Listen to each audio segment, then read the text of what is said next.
The first thing Adrian Mercado noticed was not his wife.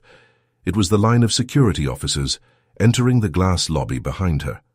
There were 20 of them, dressed in dark suits with discreet identification badges, moving with the calm coordination of people who had been told exactly where to stand. 4 took positions near the elevators, 2 remained beside the reception desk. Others spread toward the executive corridor, the server room access hall, and the doors leading to the board level. Then Adrian saw Thea. Althea Villanueva walked through the revolving doors of Villanueva Pacific Systems as if she had simply returned from lunch instead of vanishing from the company for 2 weeks. She wore a cream blazer, charcoal trousers, and low black shoes. Her dark hair was pulled into the same neat knot she wore during contract reviews. A slim brace showed beneath the hem of her left pant leg, the only visible reminder of the afternoon in the mountains that Adrian had apparently convinced himself was already behind him. The lobby went quiet. Thea looked across the polished floor toward the man who had spent 14 days sitting in the office her father had built for the future leader of the company. Adrian's expression changed slowly. Confidence first, confusion second. Then something smaller and more human, uncertainty. Thea stopped 10 feet away. "Good morning, Adrian," she said. 14 days earlier, she had still been trying to save their marriage. At 29, Thea had spent almost half her life in the United States, but Washington rain could still return her to monsoon afternoons in Quezon City. The smell of garlic before sunrise recalled her grandmother's apartment, and calamansi from the Filipino market in Tukwila could pull a whole childhood into one breath. She had moved to Washington at 14 when her father, Ramon Villanueva, decided that a small industrial parts operation serving shipping companies around Manila Bay could become something larger on the Pacific coast. He started again in Tacoma with 6 employees, a rented warehouse, and a desk made from a hollow core door balanced across filing cabinets. 15 years later, Villanueva Pacific Systems employed more than 800 people, serving ports, distribution centers, municipal fleets, and manufacturers across 3 states. Its headquarters occupied 6 floors south of downtown Seattle, while its largest service facility remained in Tacoma. He had retired from daily leadership the previous spring. Retired, in Ramon's case, meant answering fewer emails and showing up unannounced only twice a week. Thea had expected the transition to be difficult. She had not expected it to become personal. Her title was Chief Operating Officer. Adrian, her husband of 4 years, was Executive Vice President of Growth and Strategy. He was 35, ambitious, disciplined, and gifted at making a room believe that his newest idea had been obvious all along. Ramon had recruited him after watching him present a supply chain proposal at a regional business forum in Bellevue. Thea had been proud when her father invited Adrian into the company. For a while, they worked beautifully together. Thea understood systems. Adrian understood momentum. When she saw risk, he saw opportunity. When he moved too quickly, she slowed him. When she hesitated, he pushed her to decide. But after Ramon stepped back, balance started to feel like competition. On a rainy Tuesday morning, Thea entered the executive conference room carrying a blue binder, thick with operational reports. Adrian was already there, standing beside the screen, while a presentation displayed a map of the western United States, covered in colored circles. "Phoenix, Salt Lake City, Denver," he said as she sat down. 3 markets in 18 months. Thea opened the binder. "We haven't finished integrating Spokane. We finished the acquisition 6 months ago. We signed it 6 months ago." Integration is not a signature. Adrian gave her the patient smile that had recently begun irritating her more than open disagreement would have. Around the table sat Finance Director Kelly Nguyen, General Counsel Isabel Hart, Service Chief Martin Reyes, and 2 independent board members. Ramon attended by video from the Tacoma facility, where a bright orange safety vest hung over the back of his chair. Adrian continued, "The market is moving. If we wait until every process is perfect, someone else will take the territory." Thea turned a page. "I'm not asking for perfect. I'm asking why overtime at Spokane is up 31% while completed service calls are down 9%. Kelly glanced toward Adrian and then at her notes. Thea noticed. "What?" she asked. Kelly cleared her throat. "There are staffing issues. We were going to discuss them separately. Why separately? Adrian stepped away from the screen. Because this meeting is about expansion. Expansion depends on operations. Thea, his voice stayed soft, not every issue needs to stop the larger conversation. The sentence was ordinary. The feeling beneath it was not. For the first time, she understood that Adrian no longer saw her caution as part of their partnership. He saw it as an obstacle. Ramon's voice came through the speaker. Answer her question. Adrian looked at the screen. Ramon leaned closer to his camera. If Spokane is tired, don't ask it to carry Phoenix. Martin hid a smile. Thea did not. The meeting moved on, but the tension followed them into the hallway afterward. Adrian waited until the others had entered the elevators. You knew what that would do, he said. Thea shifted the binder under her arm. Ask about overtime. Make it look like I'm trying to grow the company without understanding it. I asked a number from an operations report. In front of your father. He's chairman emeritus. He receives the reports. Adrian looked through the glass wall toward the city, where clouds had swallowed the top of the tallest buildings. I can't lead if every decision has to survive 2 Villanuevas, he said. Thea went still. There it was. Not anger. Not cruelty. Something more complicated. A man who had worked hard enough to believe effort should eventually become authority, standing inside a family company and discovering there were doors talent alone could not open. You already lead, she said. That isn't the same as owning the outcome. She studied him. Is that what you want? Ownership. His jaw tightened. I want room to build something. So do I. For several seconds, neither spoke. Then Adrian exhaled and rubbed the back of his neck. We need to get out of here. What? Just us. No board. No reports. No your father appearing on screens wearing a safety vest. Despite herself, Thea almost smiled. Adrian saw it and stepped closer. Come to the Cascades with me this weekend, he said. There's a lodge near Snoqualmie Pass. We used to talk without an agenda. I'd like to remember how. Thea looked down at the binder in her arms. She wanted to say they were too busy. She wanted to say Spokane still needed answers.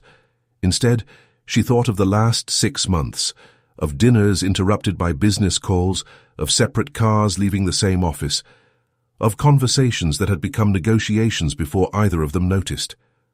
All right, she said. Adrian smiled, relieved. Neither of them understood yet that the weekend would change the company more than any board meeting ever had. And Thea did not know that she would return from those mountains without him. Thea packed lightly for the mountains because she expected to be gone less than 48 hours. 1 sweater, 2 shirts, jeans, a rain shell. Running shoes she knew were too clean for any serious trail. Her laptop stayed on the kitchen counter in their Bellevue townhouse after Adrian made a point of closing it himself. No work, he said. Thea raised an eyebrow. You brought 2 phones. One is personal. You answer both the same way. That is unfairly accurate. For the first 20 minutes of the drive east, they almost felt like themselves again. Seattle disappeared behind low clouds as the highway climbed through Issaquah and North Bend, where dark firs rose beside the road. Adrian played an old playlist from the year they met, including a song from a Filipino festival where he had first asked her to dance. You stepped on my foot 3 times, she said. Twice. 3. You were wearing dangerous shoes. She laughed, and for a moment the company became what it should have been on a Saturday, a place that existed somewhere else. The lodge sat beyond a small mountain community, a timber and stone building overlooking a misty valley. Her handwritten sign at reception warned that cell service came and went according to its own spiritual journey. Their room had a balcony facing the trees and late-season snow on the higher ridges. They spent the afternoon on an easy trail. Thea photographed moss-covered trees for her mother, Lourdes, who compared every green Washington landscape to somewhere in the Philippines. Your mother is going to say Baguio, Adrian predicted. She says Baguio about everything with pine trees. Last month she said Baguio about a parking lot. There were trees behind it. By dinner, the tension between them had softened enough that Thea wondered whether the trip might actually work. They sat beside a wide window while rain drew silver lines down the glass. The menu featured salmon, roasted vegetables, and a coconut rice dish that the chef described as inspired by Southeast Asian flavors. Thea tasted it and quietly decided her mother would have opinions. Adrian noticed her expression. "What?" "Nothing. That face means something. My mother would reorganize the rice." He smiled. "There she is." "Who?" "My wife. The person who existed before every conversation became a board memo." The smile left her slowly. "So that's why we're here?" "To remember that we're married." "I thought that was why we were here too." Adrian folded his napkin, then unfolded it. Thea knew him well enough to recognize preparation. "What is it?" she asked. He looked at her. "I want you to support the expansion plan." She leaned back. For a second, neither spoke. Then she gave a small, disappointed laugh. "You brought me 2 hours into the mountains to continue Tuesday's meeting?" "No. I brought you here because we can't talk at the office anymore without 6 other people listening. We could talk at home. We don't." That was true, which made the rest harder to dismiss. Adrian lowered his voice. "I have spent 6 years helping build the next version of this company. I recruited the Phoenix team. I developed the municipal strategy. I found the Spokane opportunity before anyone else knew it was available. And you were compensated, promoted, and given authority for all of that. I'm not talking about compensation. What are you talking about? A future that isn't permanently conditional." Thea watched the rain beyond him. Ramon had transferred a controlling block of voting shares to her when he retired. The remaining shares were divided among a family trust, senior managers, and 2 outside investors. The structure was deliberate. Ramon wanted leadership to transition gradually, while keeping the company independent. Adrian had never objected when the plan was announced, at least not aloud. He continued, "The board has been discussing a revised governance model." Thea looked back at him. "What revised model?" "A chief executive with broader authority over acquisitions and regional expansion." "You mean you?" "I mean a role the company needs, occupied by you, if the board agrees." Thea felt something settle into place. Who has been discussing this? 2 independent directors, Kelly. "I've spoken to Martin." "Without me. It wasn't a formal meeting. You discussed changing executive authority in a company where I hold the controlling voting block, and you didn't include me." Adrian's face tightened. "This is exactly what I mean. Every conversation becomes about what your shares allow." "No. This conversation became about my shares when you started discussing how to reduce the limits on your authority. I'm not trying to reduce yours. You're trying to expand yours around mine." Adrian looked down at the table. When he spoke again, his voice was quieter. "I don't want to spend the rest of my career being the talented husband who works for the Villanueva family." Thea's frustration shifted. For the first time that evening, she heard what sat beneath his ambition. He had entered the company on merit, but every article still mentioned Ramon's daughter and her husband. Every business dinner brought the same question about working for his father-in-law. His successes always seemed attached to a story he had not written. Thea understood why that hurt. Understanding did not mean agreeing. "Then build something that is yours," she said gently. His eyes lifted. "I don't mean leave. I mean own your work without needing my father's company to prove who you are. You can say that because nobody questions whether you belong there. They question whether I'm there because of my last name all the time. That is not the same." "No," she said. "It isn't. But neither problem gets solved by pretending the company is a prize." Adrian pushed back slightly from the table. "This company is not a prize to me. Then stop talking like being CEO would finally make you equal to me." The words landed harder than Thea intended. Adrian went silent. She wished immediately that she could retrieve the sentence, soften it, say what she had meant instead of what frustration had shaped. But he stood. "I need some air." "Adrian, I'm not angry. You look angry. I'm trying not to say something stupid." He walked toward the lobby. Thea remained at the table, listening to the rain. 10 minutes later, he returned calmer, carrying both phones. "I'm sorry," he said. "So am I." He sat down again. Thea reached across the table. He took her hand. They did not solve anything that night, but they stopped trying to win. That mattered. The next morning, however, the company followed them into the mountains anyway. At 7:12, Adrian's work phone rang. By 7:20, he was dressed. By 7:35, a regional customer had threatened to postpone a multi-million-dollar service agreement unless Villanueva Pacific could confirm executive approval before noon. Thea stood near the balcony door, reading the summary Adrian had handed her. "This doesn't require you in Seattle," she said. "The board wants an executive session. Join by video. The connection here barely supports email. Drive to North Bend. Take the call there. Come back."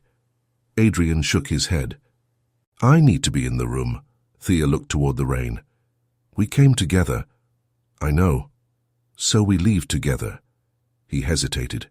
It lasted perhaps 2 seconds. Later, Thea would realize that those 2 seconds contained the entire problem between them. Adrian had already decided what mattered more. The argument began in the lodge parking lot beside a row of rain-darkened cedar trees. It was not loud. That was what made it memorable. Thea stood under the covered entrance with her overnight bag at her feet, while Adrian loaded his jacket into the back seat of their SUV. A light rain drifted sideways across the lot. Beyond the building, fog hid most of the valley. "I can be ready in 5 minutes," she said. Adrian closed the rear door. "You wanted to stay through Sunday." "I wanted us to stay through Sunday. You don't have to lose the weekend because I have to go back." "That isn't the point." He checked his watch. The gesture irritated her more than anything he had said. "Please, stop looking at the time while I'm talking. I have a board meeting in 3 hours. And I am your wife right now." "I know that." "Do you?" Adrian exhaled. "Thea, there's a lodge shuttle at 10. It goes to North Bend. You can get a car from there, or I can have someone pick you up." She stared at him. "You already planned how I would get home." "I asked the front desk while you were upstairs." "So you decided." "I solved the transportation problem." "No, you decided there was a transportation problem because you were leaving without me." "Adrian, we came here because our marriage has started feeling like one long executive negotiation. And your solution to the first business interruption is to leave me here so you can get back to the office before I do. That is not why I'm leaving." "Then why does it feel exactly like that?" He looked toward the road. Thea saw the answer before he gave one. He wanted the meeting without her. Adrian wanted one room, one morning, one significant decision in which he could speak without Thea correcting an assumption or Ramon calling from Tacoma. The desire was painfully ordinary, which made it more disappointing. "The governance proposal is on the agenda, isn't it?" she asked. Adrian did not answer immediately. "That's not the main reason for the session. But it is on the agenda." "Yes," Thea nodded once. "There it is." "Thea, I didn't schedule this, but you want to be there without me. I want to be able to make a case for myself." "You can make a case for yourself while I'm sitting in the room." "Can I?" The question surprised them both. Rain tapped softly on the metal awning. Adrian stepped closer, frustration giving way to something almost weary. "Every time I speak, the room checks your face. If you agree, I'm smart. If you hesitate, suddenly everyone needs another week.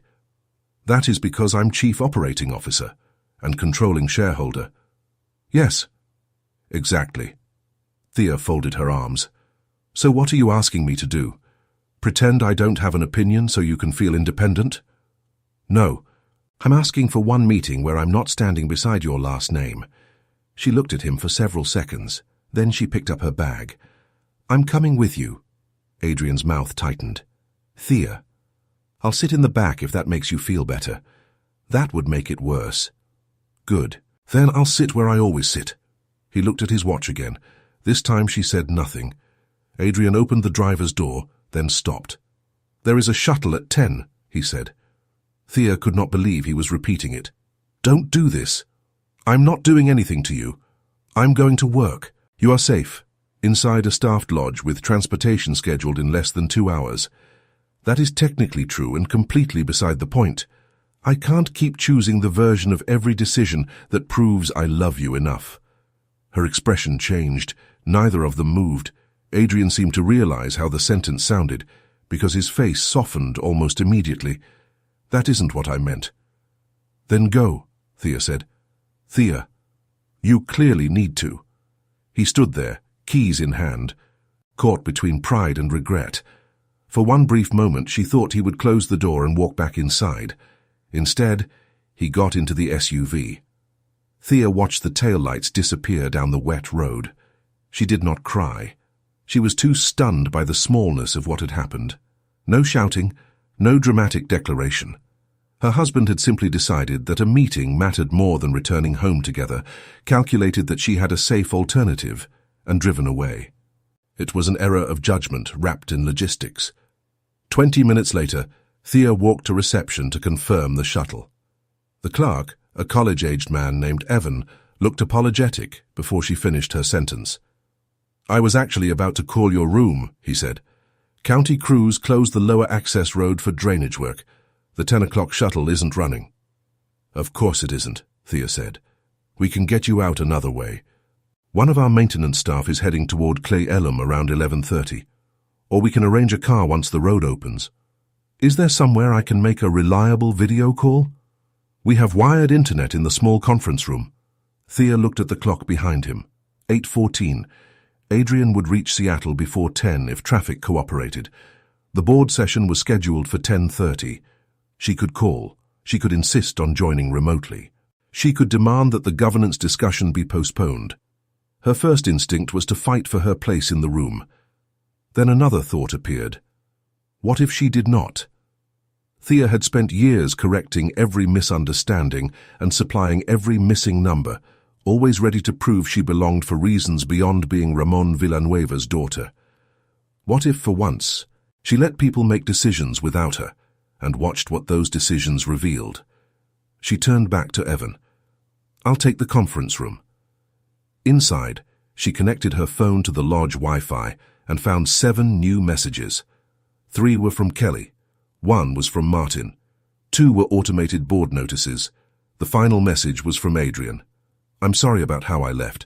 I'll call after the meeting. Please let the weekend still be yours." Thea read it twice. Then she opened the board notice.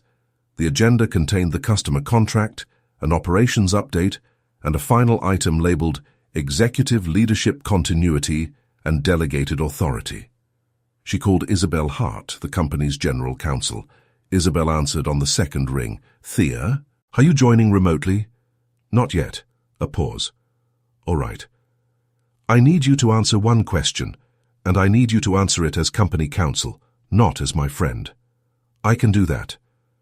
"Can the board appoint an interim chief executive with expanded operational authority without changing my voting rights?" "Yes, within limits if the bylaws support the delegation. Your shares remain your shares." "And can I call a special shareholder meeting later?" "Yes." Thea looked out the narrow conference room window at fog moving between the trees. "Thank you." "Are you all right?" Isabel asked. "I'm safe," she said, "and I think I'm finally paying attention." She ended the call. At 10:31, the board session began without her. At 11:46, Adrian Mercado was appointed Interim Chief Executive Officer of Villanueva Pacific Systems for a 90-day evaluation period. The vote was 4-2. At 11:52, Thea received the official notice. She read every line. Then she placed her phone face down on the conference table and sat alone in the quiet mountain lodge. For the first time since entering her father's company, she did not ask herself how to stop someone else's decision. She asked what she wanted her own decision to be. Thea returned to Seattle on Sunday evening in the passenger seat of a gray sedan driven by a lodge employee named Marcy, who was heading west to visit her sister and refused to accept money for the ride. "Buy someone coffee when they need it," Marcy said, when Thea tried a second time. "That'll cover us." The simplicity of the gesture stayed with her. The entire weekend had forced Thea to think about the difference between being helped and being managed. Marcy had offered a ride without deciding what Thea should do next. Adrian, by contrast, had spent months solving problems on her behalf that she had never asked him to solve. At home, The townhouse was empty. Adrian had texted that the board dinner was running late and that he would stay at a downtown hotel because of an early morning meeting. Thea stood in the kitchen for a while, looking at the 2 coffee mugs beside the sink. Nothing in the room had changed. That bothered her more than if something had. She reheated leftover rice, fried an egg, and called her mother. Lourdes answered with a video image tilted toward the ceiling. "Ma, I can see the light fixture. I know I am finding the button. You found the camera, point it down." The image swung violently, past a cabinet, and settled on Lourdes's face. "There. Technology." Thea smiled despite herself. Her parents now lived most of the week in Gig Harbor, close enough to Tacoma for Ramon to continue appearing at the service facility whenever retirement became too boring. Lourdes had adapted to the quieter life by joining a Filipino community garden, volunteering at church events and sending her daughter photographs of vegetables with no explanation. "You came back early," Lourdes said. "How do you know?" "Your father." "Of course." "Adrian called him after the meeting." Thea set down her fork. "What did Dad say?" "That is not my story to tell." "Since when?" "Since your father told me to stop doing that." Thea laughed softly. Then Lourdes became serious. "Are you coming here?" "Not tonight." "Are you okay?" Thea considered the question. "I'm disappointed." "That is not the same as not okay." "No." Her mother nodded. "Good. Disappointment is information. Use it carefully." Thea had grown up around women who could fit an entire lecture into one sentence. The next morning, instead of going to headquarters, she drove south to Tacoma. Villanueva Pacific's original service facility sat in an industrial district not far from the port. The building had been expanded 3 times, so its roofline changed height every 100 feet. Forklifts moved between loading areas. Service trucks lined the side lot. Inside, the air smelled faintly of rubber, machine oil, cardboard, and coffee strong enough to repair minor structural damage. Ramon was exactly where Thea expected him to be. Standing beside a disassembled hydraulic unit, while wearing the orange safety vest he had displayed during the board meeting, he looked up. "You missed the Monday executive call." "I know." "Good." Thea frowned. "Good?" Ramon handed a wrench back to a technician and motioned toward his old office. The room still contained the same scratched wooden desk he had used when the company employed fewer than 50 people. A framed photograph on the wall showed Ramon and Lourdes outside the original Tacoma warehouse, both younger, exhausted, and smiling beneath a hand-painted company sign. Thea sat across from him. "Did you vote against Adrian?" she asked. Ramon shook his head. "I do not vote anymore." "You still influence people." "So do you." "Apparently not enough." He leaned back. "There. That sentence." "What about it?" "You think every outcome is proof of your influence." Thea stared at him. Ramon folded his hands over his stomach. "You came here expecting me to tell you how to reverse the board decision. I came because Adrian left me at a mountain lodge and returned to Seattle in time to become interim CEO. That was poor judgment. That is a very calm description. Would you prefer shouting? No? Then we agree." Thea looked away. Ramon continued. "The board made a temporary appointment. Your shares did not disappear. Your job did not disappear. You are still Chief Operating Officer, unless you decide otherwise." "I don't know whether I can work beside him." "That is a marriage question. I'm not qualified." "You have been married 40 years. To one woman. Very small sample size." Thea smiled despite herself. Then Ramon's expression softened. "Anak, what do you want?" She hated the question because she did not have a practiced answer. "I want him to understand what he did." "That is what you want from Adrian. What do you want for Thea?" The room became quiet. Outside, a cart rolled across concrete. Thea looked at the old photograph on the wall. For years, she had assumed her future was obvious. Protect the company. Improve the company. Eventually lead the company. She had never separated what she wanted from what responsibility expected. "I want to know whether we're actually ready to expand," she said finally. Ramon nodded once, And? I want to know why Spokane is burning overtime. And? I want to know why Kelly looked at Adrian before answering me. Ramon waited. Thea understood. And I want to know what people say about leadership when neither you nor I are in the room. A small smile appeared on her father's face. Now you are asking useful questions.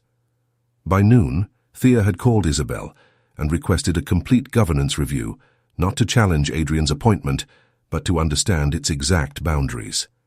She also asked for operational data from every regional branch and scheduled private listening sessions with supervisors who rarely attended executive meetings. She did not announce any of it publicly. For the next several days, she worked from Tacoma, Spokane, and a rented conference room in Bellevue rather than headquarters. What she found was not a conspiracy. It was more interesting than that. Some employees liked Adrian's speed. Others felt decisions arrived too quickly from Seattle. Spokane's overtime problem came from a scheduling platform rolled out before dispatchers were fully trained. Phoenix looked promising, but depended on hiring technicians in a market where the company had no recruiting network. Several managers said Thea understood operations better than anyone, but could make people feel as though they were being examined when she asked too many questions at once. That last comment stung. She wrote it down anyway. Leadership, she began to understand, was not choosing between being right and being liked. It was learning how people experienced your decisions after you left the room. On Thursday afternoon, Isabel joined Thea at the rented conference room with a legal pad and a thick copy of the company bylaws. Adrian's interim authority is broad, she said, but not absolute. He can reorganize executive responsibilities, approve contracts within limits, and present expansion proposals. He cannot alter voting ownership, amend the shareholder agreement, or remove you as COO without board process. Thea nodded. And if I call a special shareholder meeting? You have the votes to call one. Not yet. Isabel studied her. Why not? Because I don't want to take the chair back just because I can. What do you want? Thea looked at a wall covered with notes from 4 days of employee interviews. I want to walk into that building with a plan better than his. Isabel smiled. Faintly. That sounds like Ramon. No, Thea said. I think it finally sounds like me. By the second Monday after the mountain weekend, Adrian had changed the nameplate on the executive office. It now read Adrian Mercado, Interim Chief Executive Officer. The word interim appeared in smaller letters. Martin Reyes noticed first and called Thea in Spokane. He paid extra for subtle typography, he said. Be nice. I am. I didn't photograph it. Then his voice lowered. When are you coming back? Soon, Thea said. The answer was deliberate. She had spent 9 days refusing to let urgency make decisions for her. That was new. Old Thea would have returned Monday, opened the bylaws, counted her votes, and called a special meeting before lunch. But that would have answered only who had more power, not who was ready to use it well. So she listened. In Spokane, she learned the overtime issue came from a scheduling rule that favored the nearest technician even near the end of a shift. Managers corrected assignments too late, creating extra hours. The fix was simple. Change the threshold and give supervisors earlier override authority. In Tacoma, technicians liked the promotion opportunities in Adrian's plan, but worried about training too many new hires too quickly. In Bellevue, a long-time customer gave Thea one sentence she wrote down word for word. We hired Villanueva Pacific because you grew slowly enough to answer the phone. Thea did not want a smaller company merely because smaller felt safer. She wanted growth that did not erase the habits that made growth possible. Adrian, meanwhile, announced a regional strategy committee, approved recruiting funds, and brought in consultants for Phoenix and Denver. Several decisions were sensible. That complicated Thea's feelings. He was good at seeing where the company could go. The problem was that he treated questions about how to get there as resistance. On Tuesday evening, Adrian finally came to the Bellevue townhouse while Thea was packing a small suitcase for another night in Tacoma. They stood beneath a red and gold textile Lourdes had brought from the Philippines. Adrian looked tired. You've been avoiding me. I've been working. Everywhere except headquarters. Yes. He nodded slowly. I handled the mountain weekend badly. Thea waited. I should not have left without you. No. I thought the shuttle was running. I know. I would never have left if I thought you were unsafe. I know that too. The certainty in her voice seemed to surprise him. Thea zipped the suitcase. That isn't why I'm upset. Then tell me why. Because you wanted the meeting more than you wanted to finish the conversation with me. Adrian sat on the edge of the armchair. I wanted one chance to be evaluated, without you beside me. And you got it. He looked up. I did. Was it everything you hoped? There was no sarcasm in the question. That made it harder. Adrian rubbed his hands together. For about 3 days. Thea sat opposite him. He continued. Then every decision became mine, every delay, every budget question, every manager who wanted permission. I thought authority would feel like room. Mostly it feels like people waiting outside your door. Thea almost smiled. Dad used to hide in the Tacoma warehouse when that happened. I understand why now. For a moment, they were simply two tired people talking honestly. Then Adrian asked, Are you going to remove me? Thea met his eyes. I'm going to call a shareholder meeting. His shoulders stiffened. So yes. I didn't say that. You have the votes. I have responsibility. That is not the same thing. He stood. What does that mean? It means Friday morning I'm presenting an operating plan to the board and shareholders. You can present yours. They can hear both. You can overrule the board afterward. Yes. And you expect me to believe this is fair? I expect you to decide whether you still think leadership is only fair when you control the room. The sentence silenced him. Thea picked up her suitcase. Friday at 9. She walked past him, then stopped at the door. One more thing, headquarters access is going to be controlled during the meeting. Adrian frowned. Why? Because we'll have outside shareholders, auditors, consultants, and 2 groups presenting competing plans. Isabel recommended independent corporate security, so employees aren't pulled into executive confusion. How many people? Enough. Adrian almost laughed. Thea, it's a board meeting, not a summit. She opened the door. Then it should be very orderly. By Thursday night, every voting shareholder had Thea's 48-page plan. It supported staged expansion, stabilize Spokane, recruit for Phoenix immediately, but tie launch to staffing and service benchmarks, and keep Denver in research until Phoenix proved stable. Regional managers would gain authority, while executive performance would include retention, response time, and customer renewal. Adrian's plan was bolder. 3 markets, 18 months, centralized leadership, faster acquisitions. Neither plan was absurd. That mattered to Thea. She did not want to defeat a foolish man. She wanted the company to make an adult choice between 2 real futures. Friday morning arrived clear and cold. At 7:40, Adrian entered headquarters and found temporary security desks being assembled near reception. At 8:05, Isabel Hart arrived with 2 auditors and the independent board members. At 8:17, Ramon Villanueva walked through the lobby carrying his own coffee and wearing, to everyone's relief, an ordinary navy jacket instead of his orange safety vest. At 8:31, 20 licensed corporate security officers took their positions. Their job was simple: control access, protect confidential records, and keep the executive floors orderly during the governance meeting. At 8:42, Adrian came downstairs. He had not expected 20. Is this necessary? He asked Isabel. It is organized, she replied. That wasn't my question. It is my answer. At 8:47, the revolving doors turned. Thea entered. She wore a cream blazer, charcoal trousers, and the low black shoes she preferred on long meeting days. A small brace on her left leg marked a mild strain from a wet path at the lodge. Behind her, the security team moved into position. The lobby conversations stopped one by one. Adrian stood beside the elevators. For 14 days, he had occupied the office at the end of the executive corridor. He had chaired meetings, signed approvals, and heard people call him chief executive. Now Thea crossed the lobby toward him without hurry. He looked at the officers, then at her. "You brought 20 security guards." "They're here for the company," she said. "Thea, what exactly do you think is going to happen upstairs?" She stopped in front of him. "A decision." He searched her face.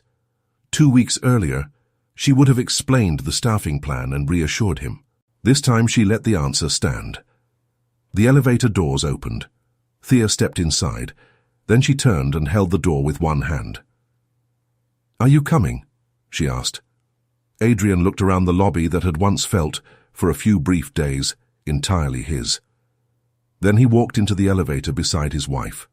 The doors closed, and the real fight for the future of Villanueva Pacific Systems finally began. The elevator opened on the 6th floor to a hallway so quiet that Adrian could hear the soft click of Thea's shoes before anyone spoke. The boardroom doors stood open. Isabel Hart had placed 2 identical stacks of documents at opposite ends of the long walnut table. One held Thea's operating plan, the other held Adrian's expansion proposal. Coffee, water, notepads, and name cards had been arranged with the neutrality of a room prepared for a negotiation rather than a family argument. Ramon was already seated near the windows. He looked at Thea, then at Adrian, and pointed toward their chairs. "Sit down before somebody decides the security team is the most relaxed group in the building." Adrian gave a short breath that almost became a laugh. Thea sat. Outside the glass wall, 2 of the 20 officers remained near the executive corridor. The rest were distributed through the building, according to Isabel's plan. They were not there to make a spectacle. Their presence simply removed one more uncertainty from a morning already full of them. At 9 exactly, Isabel closed the door. "This meeting has one purpose," she said, "to determine the operating direction of Villanueva Pacific Systems for the next 18 months and the leadership structure required to execute it." Thea glanced at Adrian. For 2 weeks, both of them had imagined this room as the place where something would be taken from one person and handed to the other. Now, sitting beneath the muted Seattle sky, Thea realized how childish that picture had been. A company with 800 employees was not a chair. It could not simply belong to whoever reached it first. Adrian presented first. He was excellent. That fact would have bothered Thea a month earlier. This morning she wrote notes. He explained why Phoenix mattered, why national customers increasingly expected service coverage across multiple Western markets, and why waiting too long could allow competitors to establish relationships Villanueva Pacific would spend years trying to displace. He had revised his original proposal. Denver would no longer launch simultaneously with Phoenix. Salt Lake City would become a sales and service partnership before any acquisition. Phoenix would receive the first major investment. Thea looked up from her notes. Adrian noticed. "I listen occasionally," he said. One of the independent directors, Elaine Foster, smiled. "Let's put that in the minutes." The tension eased by 1 degree. When Adrian finished, Thea stood. She did not begin with numbers. "I spent the last 9 days asking people what our plans look like after they leave this room." She described the Spokane scheduling problem and the simple change supervisors had proposed. She described Tacoma technicians who wanted advancement, but feared training standards would weaken if hiring moved too quickly. She described the customer who had told her that Villanueva Pacific's greatest advantage was not its size, but its reliability. Then she surprised Adrian. "He is right about Phoenix," she said. Adrian's expression changed. Thea continued. "The market is ready. Several customers are already asking us to go there. My disagreement is not whether we expand. It is whether growth itself becomes the measurement of success." Her plan tied the Phoenix launch to 4 conditions: technician staffing, response time targets, supervisor readiness, and customer renewal performance in existing branches. Expansion would begin immediately, but the next stage would not open until the first stage proved stable. Elaine asked the question Thea knew was coming. "And who leads it?" Thea looked toward Adrian. "He does."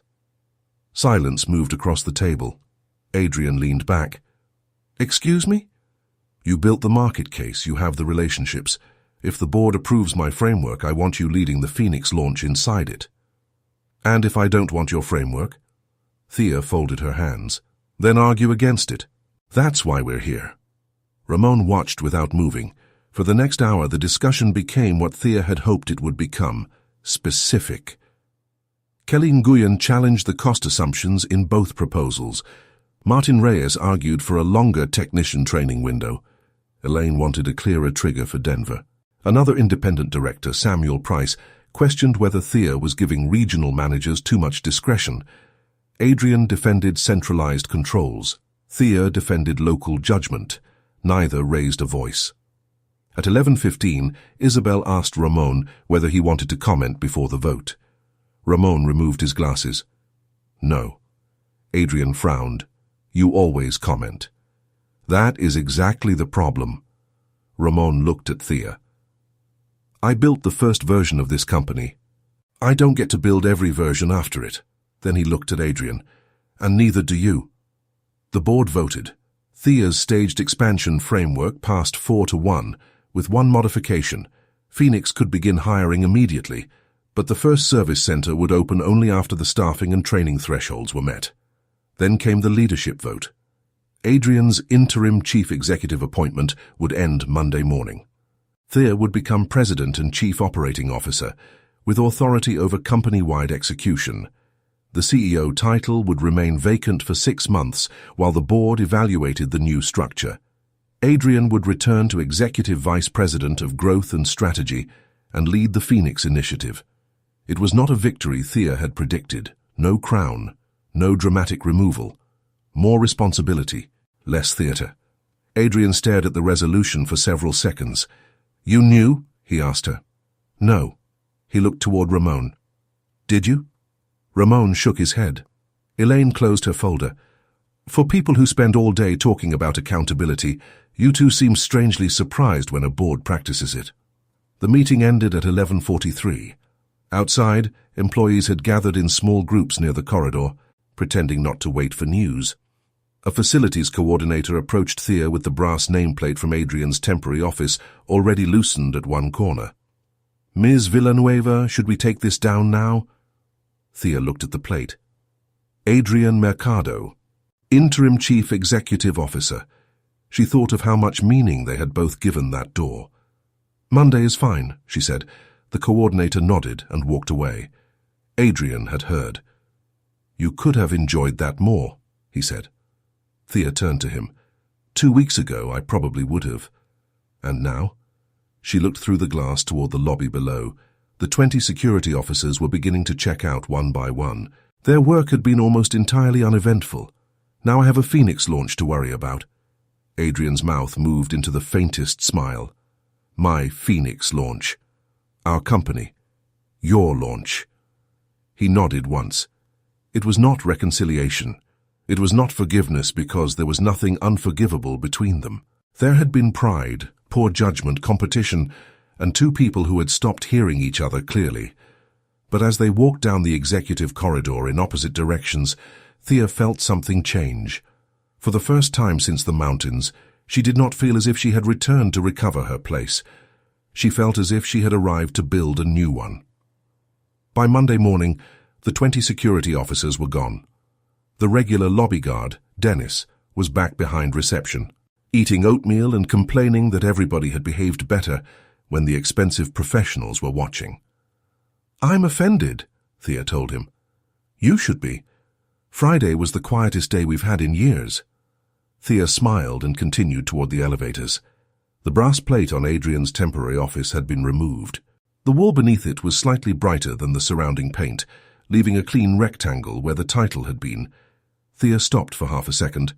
Then she kept walking.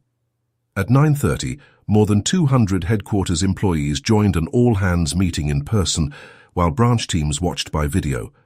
Thea stood on a low stage with Adrian, Kelly, and Martin. She could sense the expectation in the room. People wanted a winner and a loser, because that was easier to understand than shared responsibility. She decided not to give them one. Friday was not a contest for who gets the nicest office, she began. It was a decision about how this company grows. A few people laughed. We are moving into Phoenix. Adrian Mercado will lead the launch. We are also changing how we measure expansion. Opening a branch is not success if the branches we already have become harder to work in. Revenue matters. So do response time, employee retention, training quality, and whether customers renew because we kept our promises. She paused. And I want to say one thing clearly. Adrian and I disagreed. We still disagree about some things. That does not make one of us loyal and the other disloyal. If disagreement becomes dangerous here, then this company will eventually become very bad at telling itself the truth. At the side of the stage, Adrian looked at her. It was the first time she had publicly protected his dignity since the mountain weekend. Thea had not planned the sentence. That was why it mattered. Questions followed. A dispatcher in Spokane asked whether the new metrics meant supervisors would be blamed for overtime. Thea explained that the goal was to measure systems before blaming people. A Tacoma technician asked whether Phoenix jobs would be posted internally. Adrian answered yes and announced a paid relocation option for employees willing to spend 6 months training new hires. Then a young analyst in the front row raised her hand. "Who is CEO now?" The room laughed softly. Thea looked at the empty space on the organizational chart projected behind her. "Nobody." The analyst blinked. "Is that normal?" "Probably not," Thea said. "But it is accurate." After the meeting, people returned to work with visible disappointment that no one had been dramatically escorted from the building. Adrian caught up with Thea near the elevators. "You could have warned me you were going to defend me. Would you have objected? I would have prepared a dignified facial expression." "You almost managed one anyway." He laughed. The sound surprised both of them. Their marriage did not repair itself because of one laugh in a hallway. The evenings were still careful. At home they moved around each other carefully, unsure whether ordinary routines still belonged to them. Adrian slept in the guest room by his own choice. Thea did not ask him to return. They shared coffee in the morning, exchanged work schedules, and avoided pretending that professionalism at the office had solved anything in the kitchen. On Wednesday, Lourdes Villanueva invited Thea to dinner in Tacoma. The invitation was not really an invitation. Her mother texted, "I made pancit. Come before your father eats enough for 6 people." Thea arrived at 7 and found Ramon at the kitchen counter stealing pieces of lumpia from a cooling tray. Lourdes slapped his hand lightly with a dish towel. "You retired from the company, not from manners. Those were never part of my job description." Their house had become more Filipino as Ramon became less busy. Woven baskets from Quezon hung beside framed Washington landscapes. A wooden spoon Lourdes had carried from Manila sat in a ceramic jar near the stove. On the refrigerator, family photographs crowded around a magnet shaped like Mount Rainier. At dinner, Ramon tried to ask about Phoenix. Lourdes stopped him. "No business for 10 minutes. He looked at the clock. "Exact 10? "Start over." Thea laughed. The simplicity of the evening made her realize how tired she had been. After Ramon went outside to inspect a porch light that had been working perfectly, Lourdes poured tea. "Your husband looks thinner," she said. "You saw him Friday for 11 minutes. A mother notices. He's not your son." Lourdes gave her a look. "I fed that man for 4 years. That is legally close enough." Thea smiled, then looked down at her cup. "We're trying to figure out what comes next. For work or marriage?" "Exactly." Lourdes sat across from her. "Your father and I fought about the company for 20 years. Thea looked up. "You did?" "Of course. He remembers only the times he was right." From outside came Ramon's voice. "I can hear you." Lourdes raised her voice. "Good." Then she returned her attention to Thea.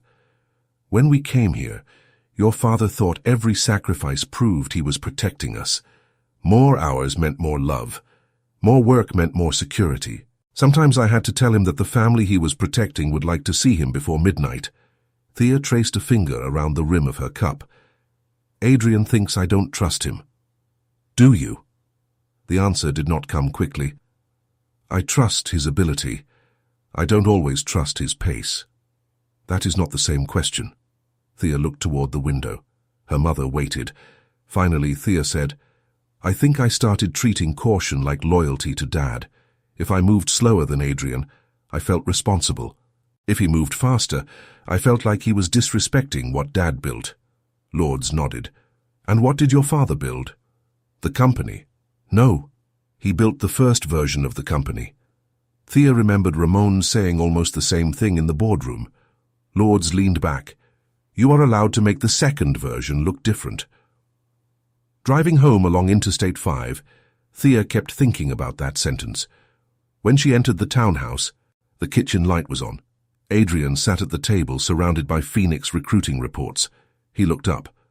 How was dinner? Dad was caught stealing lumpia. So, normal. Thea placed her bag on the chair. For weeks, every conversation between them had begun with the question of what the other person had done wrong. She chose a different question. Show me Phoenix. Adrian looked at the reports, then back at her. You want the short version or the terrifying version? Thea pulled out a chair. Terrifying. For the next 2 hours, they talked about hiring networks, warehouse space, customer density, technician licensing, and travel times across the valley. They disagreed 3 times. Neither walked away. At 11:20, Adrian pushed one report toward her. There is one thing I think you are right about. Thea raised an eyebrow. Write down the date. Don't ruin it. He pointed to the staffing model. If we open before we have trainers in place, we'll spend the first 6 months apologizing. Thea studied the numbers. And there is one thing you're right about. Should I also write down the date? Phoenix can't wait a year. They looked at each other across the kitchen table. Nothing dramatic happened. No music swelled. No old wound disappeared. But when Thea went upstairs, she realized something small and important. For the first time in months, they had discussed the future without trying to win it from each other. Phoenix greeted Thea with 86 degrees of dry heat and a sky so wide that Seattle seemed impossible. She stepped out of the airport terminal wearing a navy blazer. She regretted immediately. Adrian stood beside a rental SUV holding 2 iced coffees. I warned you, he said. You said warm. This is warm. July is punishment. Thea took the coffee. They had flown separately because Adrian had arrived the previous evening for recruiting meetings. The arrangement was practical. It also gave Thea 24 hours to wonder whether traveling together for work only 3 weeks after the mountain weekend was wise. Then she saw the schedule he had built. Warehouse tours, interviews with 2 local service managers, a meeting with a community college technical program, lunch with a prospective customer, a visit to a Filipino-owned logistics company in Mesa that Adrian had added after remembering a connection through Lourdes' church network. Thea looked at him. You scheduled 12 hours. 11.5. I included traffic. This is your improved pace. Growth is a journey. She laughed despite herself. The first warehouse was too large and too expensive. The second was cheaper, but sat on the wrong side of the metro area for most projected service calls. The third had an awkward loading yard but excellent highway access and enough training space to build 2 mock service stations inside.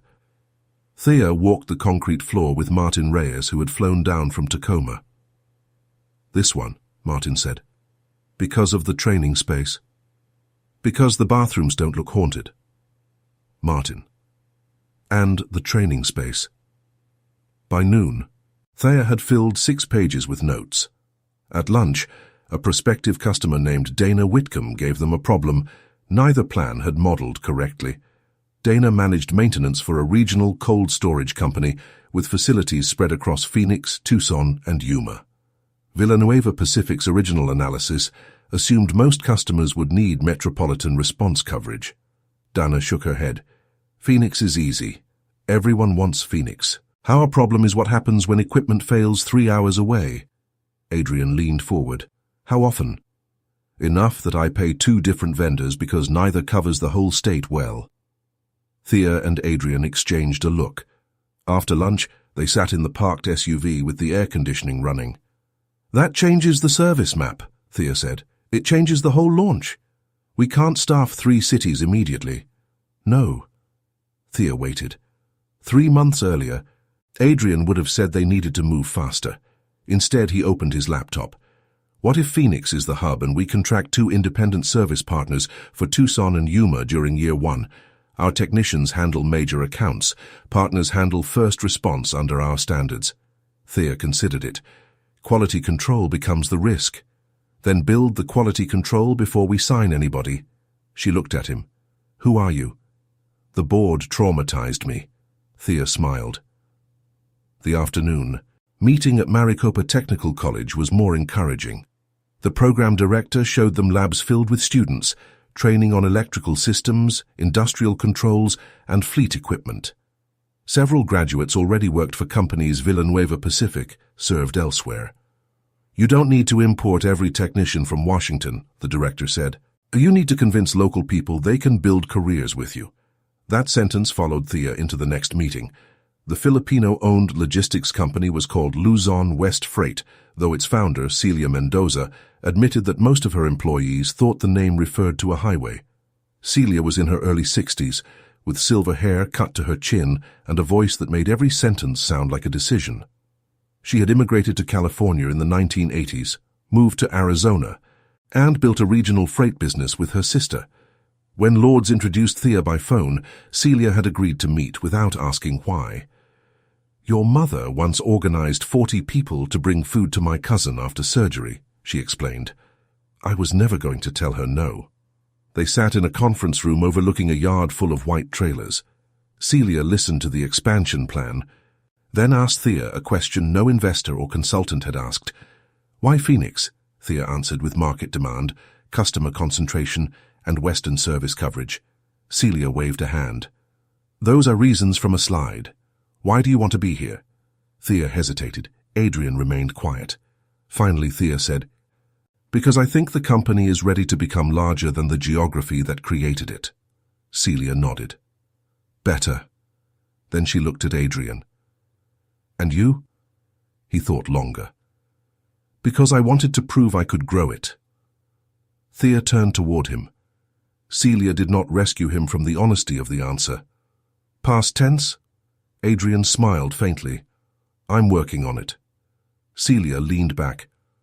My sister and I nearly ruined our company in year 7 because we treated every new customer like evidence that we were succeeding. We were busy, we were proud, we were exhausted. Then one customer asked why our invoices were always wrong. She pointed through the window toward the yard. Growth reveals the process you already have. It does not replace it. Thea wrote the sentence down. Later, as they drove back toward Phoenix, the sun lowered behind the mountains and turned the freeway signs gold. Adrian glanced at her notebook. You write down everything people say now. Only the useful things. You never write down anything I say. Thea flipped back 2 pages and held the notebook toward him. In the margin beside the service map she had written, Build quality control before signing partners. AM. Adrian looked genuinely pleased. I'm framing that. Please don't. The next morning, the Phoenix launch team met in the hotel conference room at 7:30. Instead of presenting a finished decision, Thea put 3 questions on a whiteboard. What must be true before opening? What can be tested before opening? What should remain reversible? For 90 minutes, recruiters, service managers, finance staff, and local consultants filled the board with answers. Adrian argued for signing a warehouse lease quickly to secure the location. Thea agreed, but only with an exit clause. Martin proposed bringing 8 Washington technicians for 6 months. A local recruiter challenged him. Bring 4 trainers and hire 12 people here. Otherwise, you're building Washington in Arizona instead of building Arizona. Martin considered it. I hate when good ideas come from people I just met. By the end of the meeting, the plan looked different from either proposal presented in Seattle. That was the point. Thea stood near the whiteboard after everyone left. Adrian gathered empty coffee cups into a tray. You know, he said, 3 months ago you would have walked in with the answers already printed. 3 months ago you would have signed the warehouse before breakfast. Also true. He carried the tray toward the door, then stopped. Are we getting better at this? Thea knew he was asking about more than Phoenix. She looked at the messy whiteboard, at the crossed-out assumptions and rewritten timelines. I think we're getting more accurate. Adrian smiled. That is the most Thea answer possible. They flew back to Seattle that evening. As the plane descended through clouds, Thea saw the dark shape of Puget Sound appear beneath them. For years, she had believed leadership meant knowing the company well enough to protect it from mistakes. Phoenix was teaching her something harder.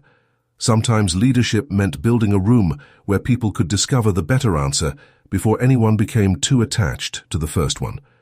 The first sign that Phoenix was becoming real was a stack of resumes on Thea's desk, not consultant reports, not market maps, people.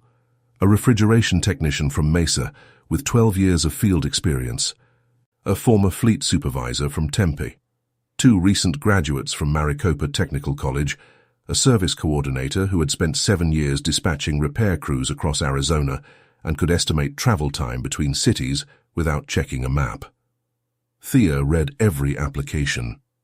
By the third evening, she realized that habit was becoming another form of control. Kelly Nguyen found her at 8:15, surrounded by printed resumes. "Why are you doing recruiting's job?" Thea looked up. "I'm reviewing the launch team." "You're reviewing whether a technician in Mesa changed jobs in 2021. Continuity matters." Kelly picked up one page. "His company closed." Thea took the resume back. "Fine." Kelly sat opposite her. "You gave regional managers more authority in your own plan." "I know." "Do you?" Thea leaned back. The question irritated her because it was fair. She had spent weeks arguing that responsibility should move closer to the people doing the work. Now that Phoenix was visible, she wanted to inspect every decision herself. "I hate leadership," she said. Kelly smiled. "Good. That probably means you're paying attention." The next morning, Thea returned the resumes to recruiting with only one request: send her the final hiring dashboard, not every candidate file. It felt irresponsible for approximately 6 minutes. Then her day filled with problems no one else could solve. A major customer, Harbor North Distribution, wanted Villanueva Pacific to expand its maintenance contract from Washington and Oregon into Arizona if the Phoenix branch opened by September. The revenue would make the launch profitable much sooner than projected. The deadline was aggressive. Adrian called from Phoenix. "Before you say no, listen. I haven't said anything. Your silence has several dialects." Thea looked at the calendar. "September gives us 14 weeks. We can make 14 weeks if the first Arizona hires start training next month. Our threshold was 16 weeks of preparation. Our threshold assumed we didn't have an anchor customer covering 40% of first-year volume." Thea stared through her office window at Elliott Bay. This was the exact kind of moment that used to divide them. Adrian saw changed conditions as a reason to accelerate. Thea saw them as a reason to inspect what else might have changed. "Give me until tomorrow," she said. "Okay." He did not push. That mattered more than she expected. Thea spent the afternoon with the people closest to the work. Martin believed 14 weeks was possible if trainers were assigned immediately.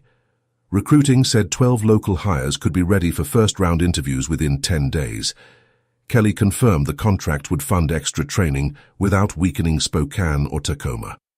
Then Thea called the Phoenix Service Coordinator candidate, whose resume she had nearly overanalyzed.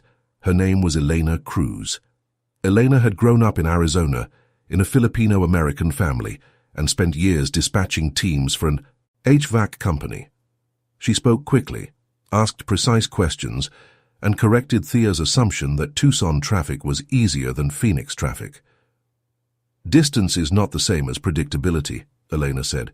"You need different response standards by corridor, not one statewide promise." Thea wrote it down. By evening she had an answer. They could meet September. But not by pretending the original plan had never existed. They would compress preparation by overlapping training, recruiting, and facility setup while keeping the same readiness tests. If any of the 4 critical thresholds failed 2 weeks before opening, the launch would move. Adrian listened on video. "So faster, but not looser." "Exactly." He nodded. "I can sell that." "Don't sell it. Execute it." "There she is." Thea smiled. 2 weeks later, Villanueva Pacific held a recruiting event at the Tacoma Training Center for employees interested in temporary Phoenix assignments.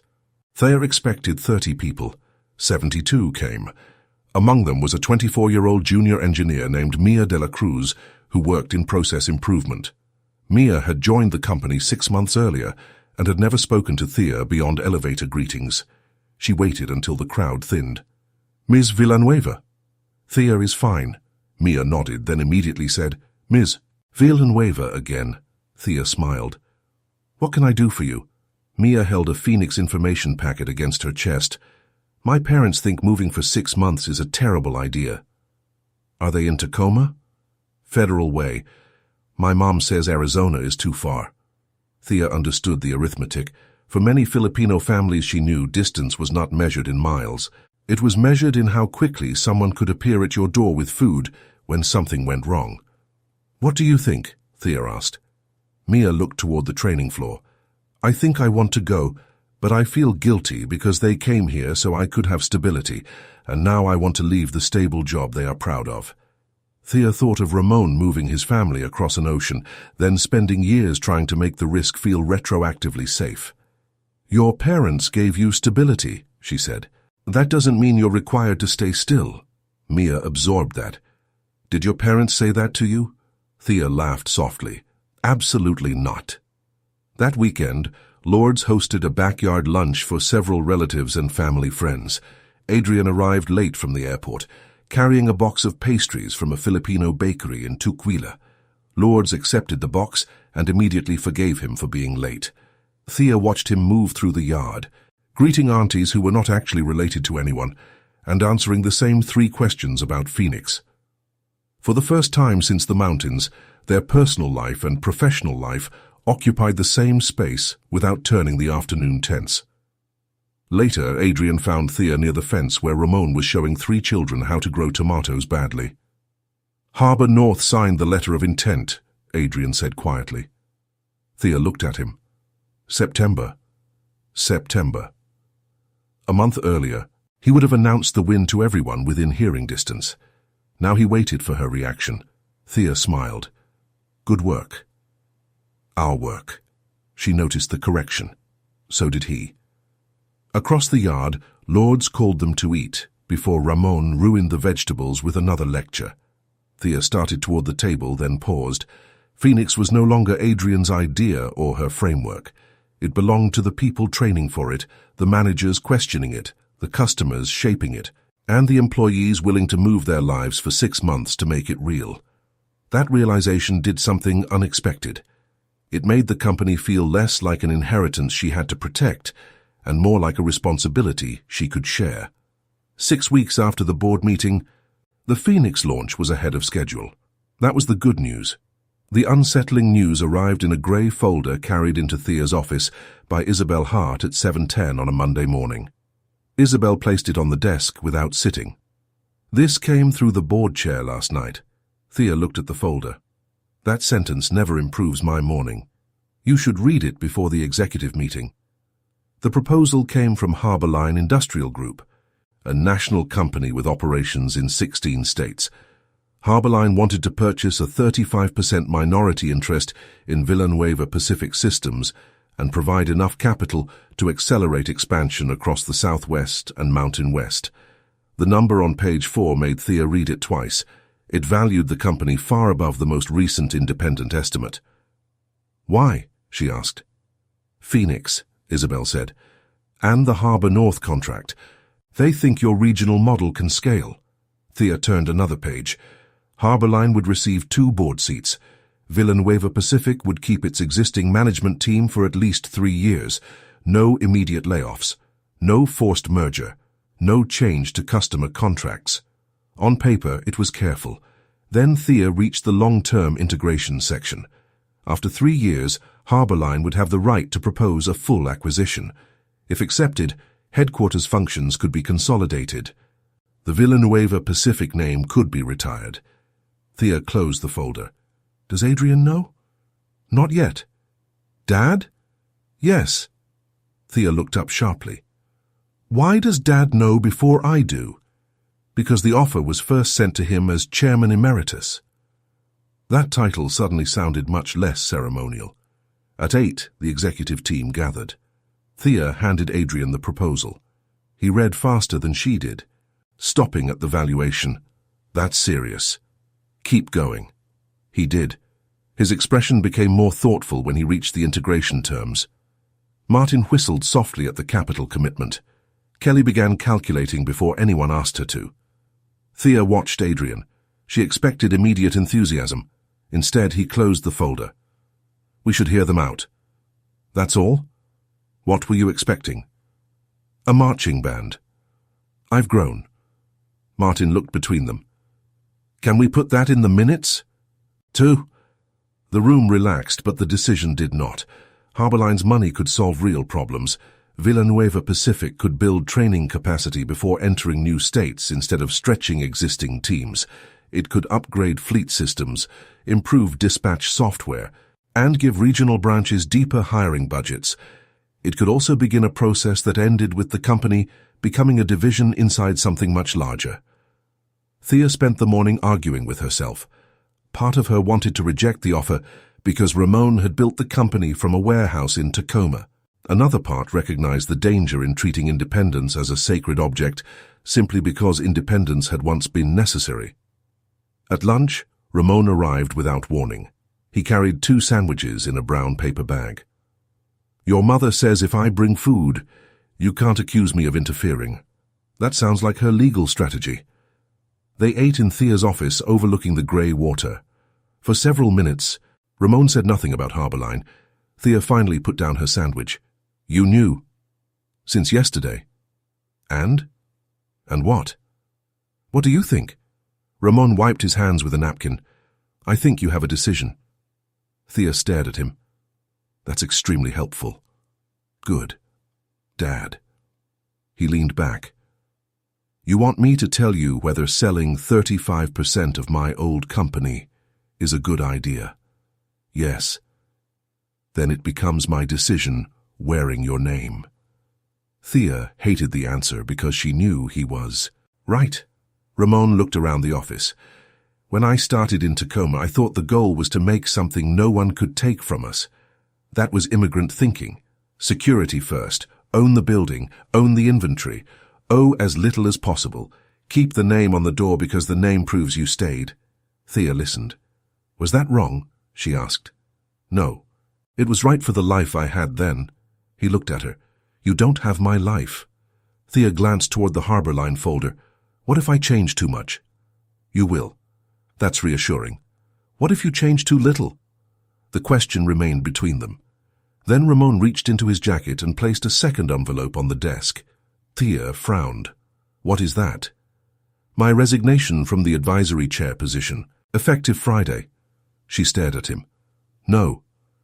That is not how resignations work. Why now? Because every time something important happens, the room still looks for my face, including you. Thea felt an unexpected tightness in her chest. Ramon's retirement had always seemed temporary, a reduced schedule rather than an ending. He still appeared at facilities, attended major meetings and answered calls no one admitted making. This was different. I'm not asking you to disappear, she said. I'm not disappearing. Your mother has a list of house projects long enough to qualify as employment. Thea smiled despite herself. Ramon stood. You know the company. Adrian knows growth. Kelly knows the money. Martin knows when executives are being foolish. Isabel knows when all of you are about to create paperwork. You have enough people. He walked to the door, then turned. One more thing. What? Whatever you decide about Harbourline, don't decide because you are afraid of losing my version of the company. He left before Thea could answer. Before the afternoon meeting, Thea walked down to the 5th-floor operations center. On one wall hung a photograph from the company's first Tacoma warehouse. Ramon in a work shirt, Lourdes beside him, 14-year-old Thea half hidden behind a stack of boxes. The image had always made the company feel permanent. That day it looked different. Nothing in the photograph had been permanent at all. They had changed countries, buildings, customers, equipment, and titles. The continuity was not the warehouse or even the name. It was the habit of building carefully enough that other people could keep building after you. That afternoon she called Adrian into her office. Ramon's resignation envelope sat beside the Harbour Line proposal. Adrian read the first page. He really did it. Yes. They stood in silence. Then Adrian tapped the Harbour Line folder. When do they want to meet? Thursday. And what are you thinking? Thea opened the proposal again to the integration clause.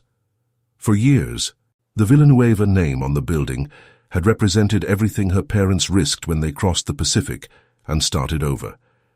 Now a national company was offering enough money to carry that work into places Ramon had never imagined, with the possibility that one day his name would disappear from the door. Thea looked at Adrian. I'm thinking the hardest decision we've made may be the first one Dad refuses to help us make. Outside her window, Seattle moved through another ordinary Monday. Inside, the second version of Villanueva Pacific was about to face its first question that could not be answered by looking backward. Thursday arrived with a hard blue sky over Seattle and the kind of cold morning that made the windows of Villanueva Pacific look sharper than usual. Thea reached headquarters before 7. For the first time since Ramon had handed her his resignation letter, she did not stop outside his old advisory office. The door was open, the desk already cleared except for a ceramic mug that said, "World's Most Opinionated Retiree." Lords had given it to him as a joke. Ramon had apparently decided the joke belonged to the building. Thea smiled and kept walking. At 8:30, the Harbour Line delegation arrived. There were 4 of them: Chief Investment Officer David Sloan, Operations Executive Priya Shah, Attorney Marcus Bell, and a Regional Strategy Director named June Park. They were polished without being theatrical. No entourage, no dramatic presentation cases. David carried a slim notebook and asked Dennis at reception where he should leave his wet umbrella. That small detail relaxed Thea more than it should have. The meeting began in the same boardroom where Adrian's interim appointment had ended 6 weeks earlier.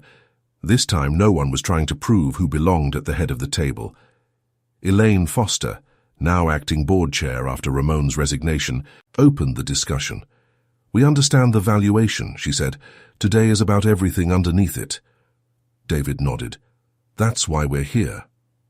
For 2 hours, Harbour Line explained what 35% ownership would mean in practical terms. Their capital would arrive in stages tied to expansion milestones. Villanueva Pacific would retain control over daily operations. Harbour Line would gain 2 board seats, but no unilateral authority over hiring, branch closures, customer contracts, or compensation. Adrian asked about access to national accounts. Kelly asked about debt covenants. Martin asked what Harbour Line meant by operational harmonization, a phrase he said sounded like something invented by people who had never changed a tire in the rain. Priya laughed. "It means we look for systems we can share," she said. "Purchasing platforms, fleet data, training technology. It does not mean I arrive in Tacoma and tell your technicians how to hold a wrench." "Good," Martin said. "They'd explain it to you anyway." Thea waited longer than anyone expected before speaking. She had spent 3 days writing questions and then crossing out the ones that came from fear rather than strategy. Finally, she opened her notebook. "Your proposal says our management team remains for at least 3 years. What happens in year 4? David did not pretend the answer was simple. "In year 4, the partnership either works or it doesn't. If it works, we may want more integration. You may want more access to our national network. If it doesn't, we may both prefer an exit mechanism. And the full acquisition option. An option to propose, not an option to force." Thea looked toward Marcus Bell. "Legally?" He nodded. "Any sale of control would still require approval under your shareholder agreement." Isabel confirmed it. Thea turned another page. "Then I want the language clearer. Proposal rights only. No automatic conversion. No valuation mechanism that pressures minority shareholders into a sale they did not approve." David wrote it down. "Reasonable." Adrian glanced at Thea. 6 months earlier, she might have interpreted his expression as impatience. Now she recognized interest. David continued. "What else?" Thea looked through the glass wall toward the operations floor below.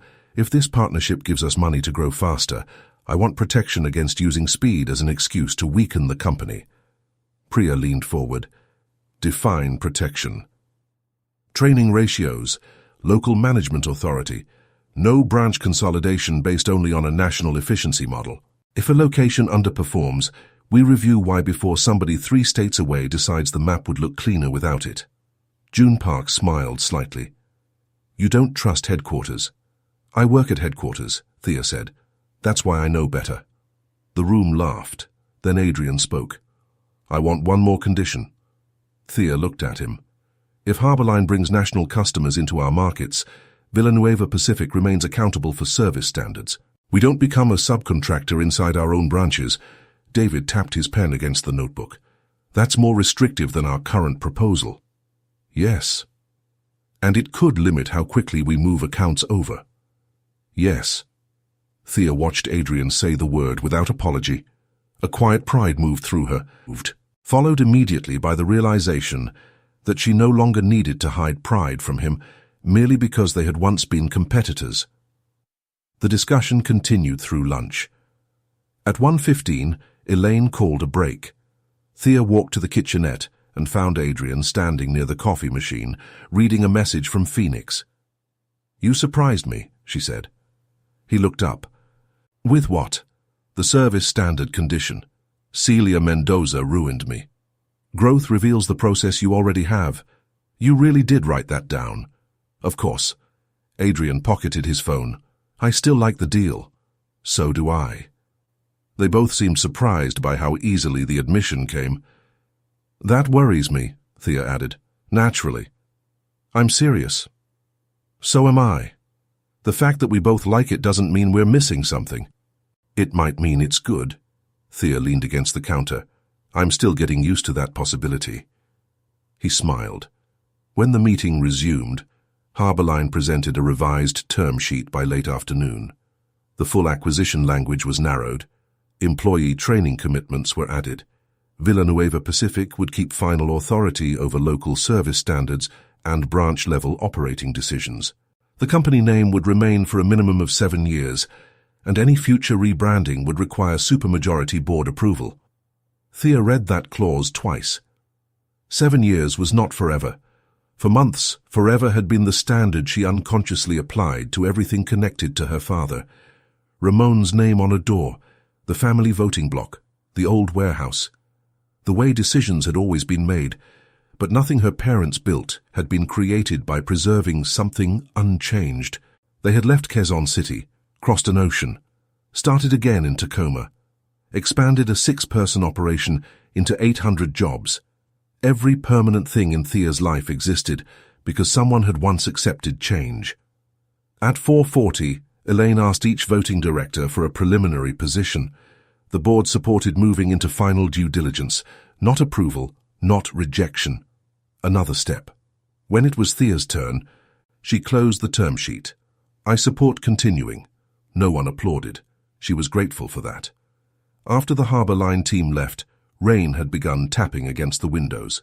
Kelly gathered her spreadsheets. Martin escaped before anyone could assign him another committee. Isabel remained to discuss the legal review. Adrian stood near the door. Do you realize what just happened? He asked Thea. We created 6 weeks of paperwork for Isabel. Besides that, Thea looked at the empty chair Ramon used to occupy. For the entire day, no one had asked what he thought, not once. The realization should have felt like a loss. Instead, it felt like a room becoming larger. We made the decision without Dad, she said. Not the final decision. No. She looked at Adrian. But we didn't need him to tell us what the next question was. Adrian nodded slowly. Outside, Seattle traffic moved through wet streets. Downstairs, employees were finishing ordinary workdays, unaware that a conversation 6 floors above might eventually change the name on their paychecks, the markets they served, and the size of the company they worked for. Thea understood the weight of that more clearly than ever. She also understood something else. Leadership was not proving that nothing would change under her watch. It was deciding what was allowed to change without losing what mattered. Ramon's final Friday at Villanueva Pacific lasted exactly 23 minutes longer than he wanted. He had insisted there would be no farewell event. By 9 in the morning, employees had ignored him. Someone from Tacoma operations brought a folding table into the training bay. Lords arrived carrying aluminum trays covered in foil. A dispatcher from Spokane sent a video message. The finance team produced a cake decorated with a tiny orange safety vest made of icing. Martin found an old photograph of Ramon standing beside the company's first service truck and enlarged it until the pixels became visible from across the room. Ramon entered the bay, stopped, and looked at Thea. "You did this." "I specifically did not." "Then why are you smiling?" "Because you can't fire me anymore." Lords appeared beside him. "Eat before you become emotional and blame your blood sugar." Ramon looked around at nearly 200 employees gathered in person, with more watching from branch screens. "I said no speeches." Martin lifted a microphone. "Excellent. I prepared 27 minutes. The room laughed. Thea stood near the back. For years she had imagined this moment as something solemn. Her father would step away, she would step forward, and leadership would transfer like a key placed carefully into her hand.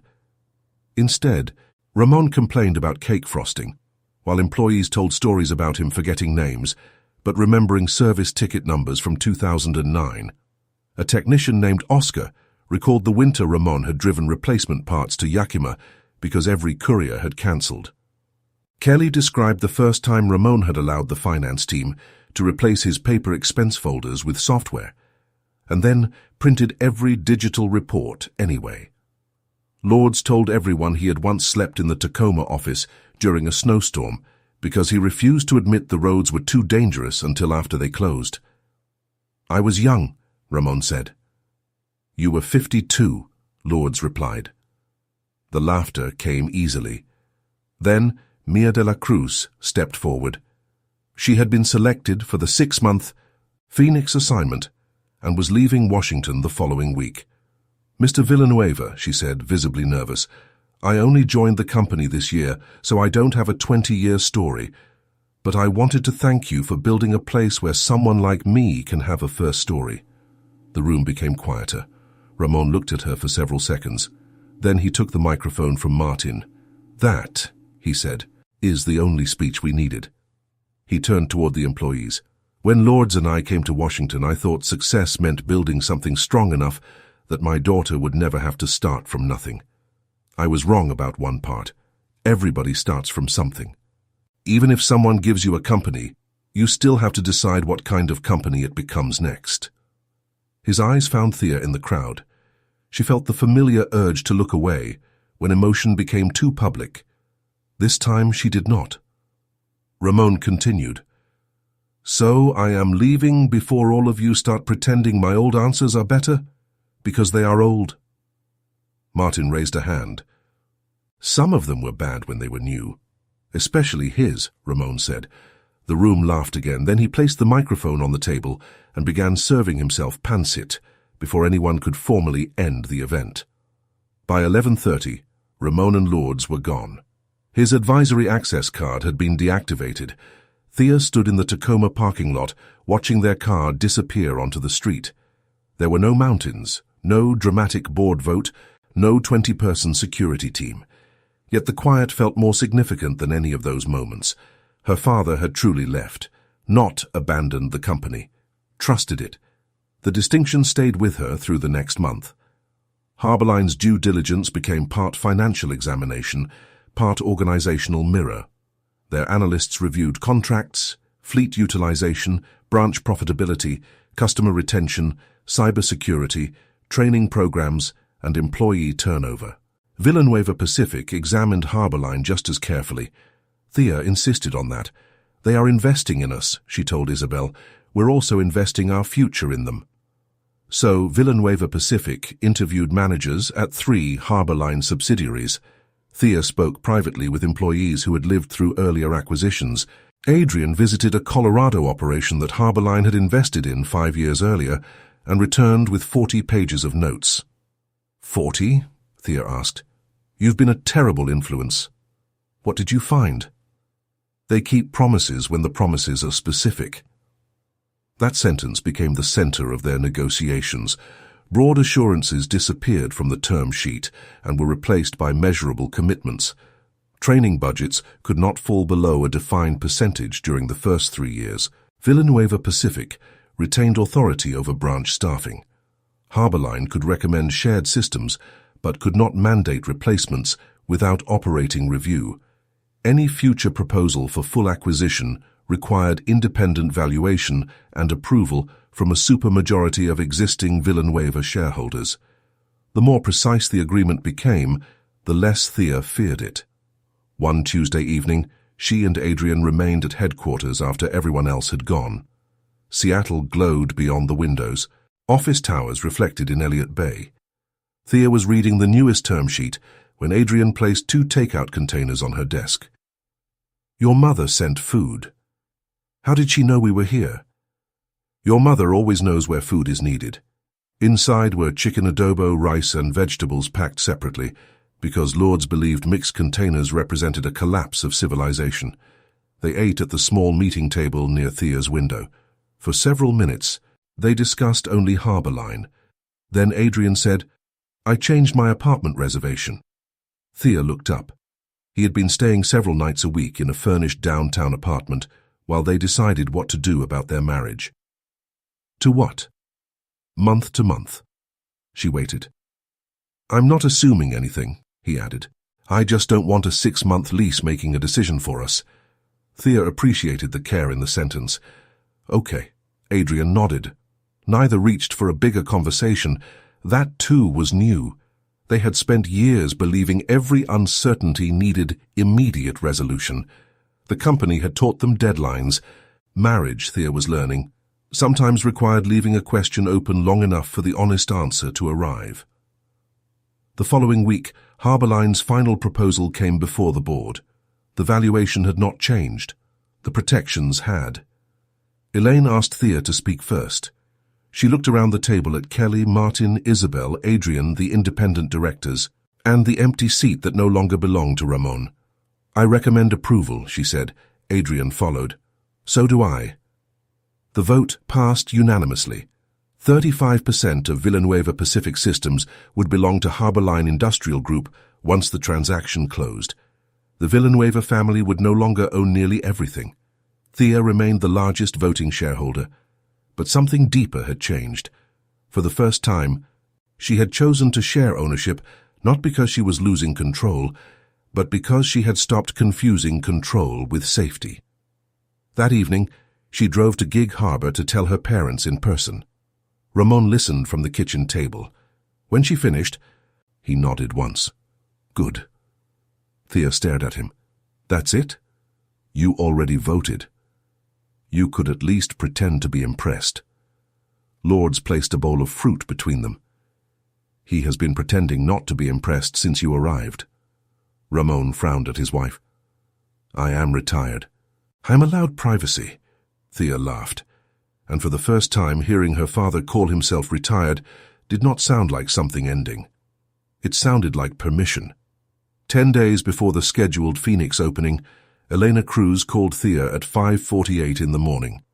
Thea was awake because Seattle rain had been hitting the bedroom window for nearly an hour, and because senior leadership had permanently damaged her ability to hear an early phone ring without imagining a spreadsheet attached to it. She answered on the second vibration. "What happened?" Elena paused. "Good morning to you, too." Thea sat up. "Sorry. Good morning. What happened?" The Tucson response test failed. That sentence woke her completely. Phoenix was supposed to open on September 18th. Harbor North had scheduled its Arizona maintenance coverage to begin the same week. The warehouse lease was signed. Local hires were completing final training. 4 Washington technicians had relocated temporarily. Marketing materials were printed. Customers had received opening dates. And Villanueva Pacific had made one promise to itself from the beginning: no launch until the service model passed the readiness tests. The Tucson simulation was one of them. "How badly?" Thea asked. First technician arrived 48 minutes outside the target. Second test was 32 minutes over. "Our service partner has the right people, but the dispatch handoff is taking too long." Thea rubbed her forehead. "What about Yuma?" "Passed yesterday." "Phoenix Metro?" "Passed all 3. So one corridor. One corridor connected to a customer contract covering 3 cities. There it was. The difference between a small problem and a real one was often not size. It was where the problem sat. Thea called Adrian. He answered immediately from Phoenix. Elena called you. Yes? I'm at the warehouse now. Of course you are. Before 6. Personal growth has limits. She almost smiled. Then she asked, What do you think?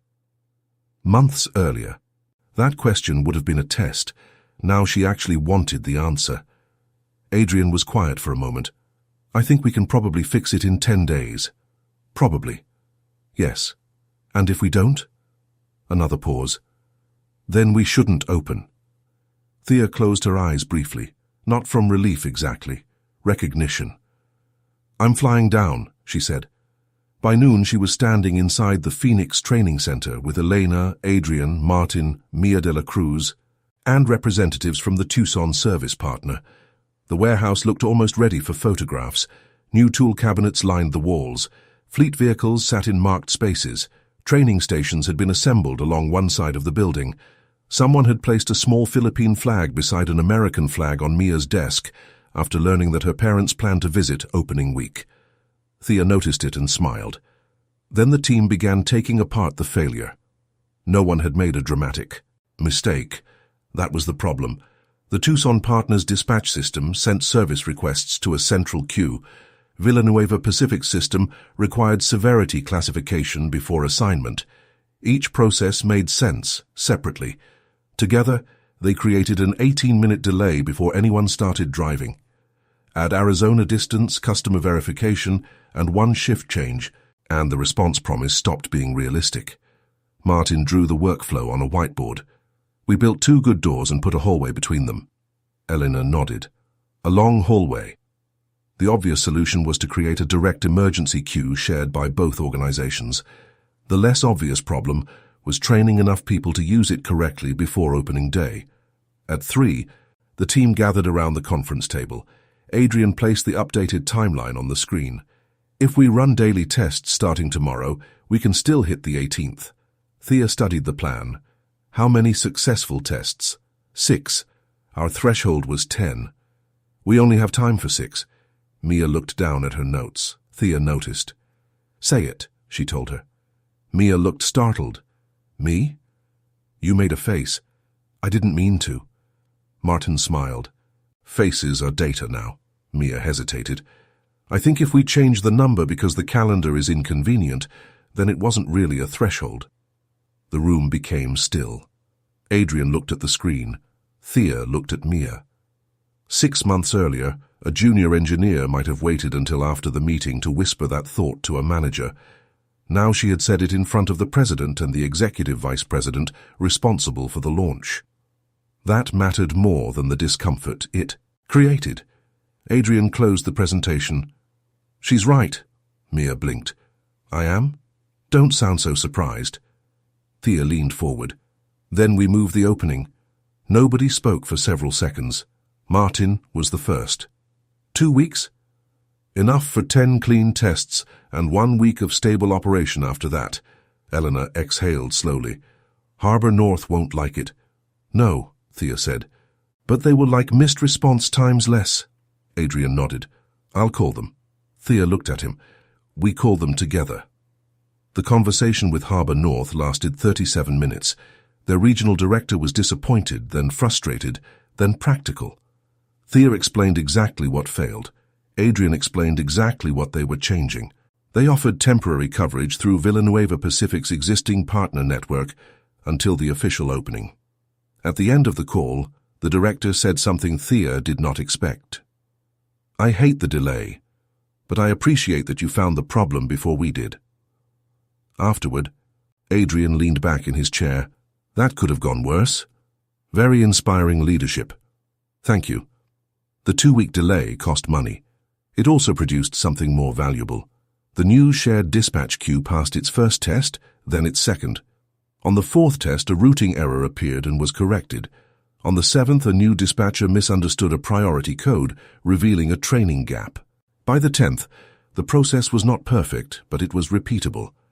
Thea returned to Phoenix for opening day in early October. There was no giant ribbon suspended across the warehouse. Adrian had suggested one, and Elena had threatened to resign ceremonially if he ordered it. Instead, employees gathered near the loading bay before the first shift. Mia's parents had flown in from Washington. Her mother carried enough food for people she had never met. Elena's father arrived wearing a Villanueva Pacific cap, even though nobody knew where he had obtained one.